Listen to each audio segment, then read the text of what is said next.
This hairstyle is so cute. But while I was doing this hairstyle, I was thinking about this hairstyle reminds me of Zillions back in the day. And it also brought up some trauma that I had when I got Zillions back in the day in the early 2000s. So I'm about to give y'all a quick story time about that experience. So my sister got her hair braided by this girl in high school that she went to school with.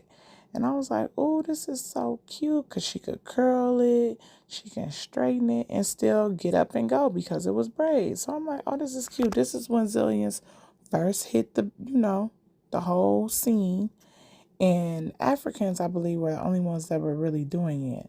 So for us to find somebody that's doing it, that's not charging at the time an arm and a leg for a high schooler, I was like, yeah. And she's coming to our house. So I'm like, this is perfect. So y'all know we got a deal. I got a deal. So she comes over and everything's going well. She probably has, about the top part of my hair to do. And she starts saying, this is taking longer than I expected it to. And I got a date. So I'm like, oh, okay.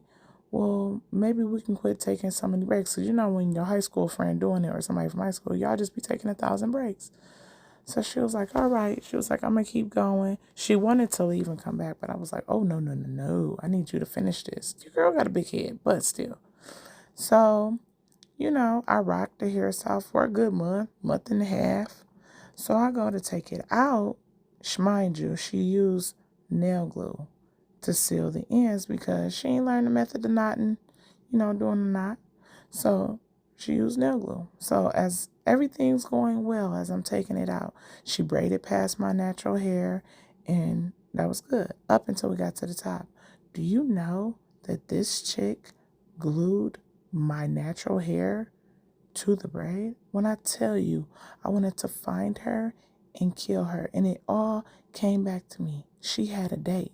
So for her to get to her date and for everything to just all of a sudden go so fast, she was gluing my hair. So never again. And that's my PTSD. Now y'all see why, this hairstyle was giving me PTSD because I was sealing the ends with this hairstyle with nail glue. But I'm better than her. I didn't glue my client's hair. I would never do that. Well, that's it. See you in the next one. Bye.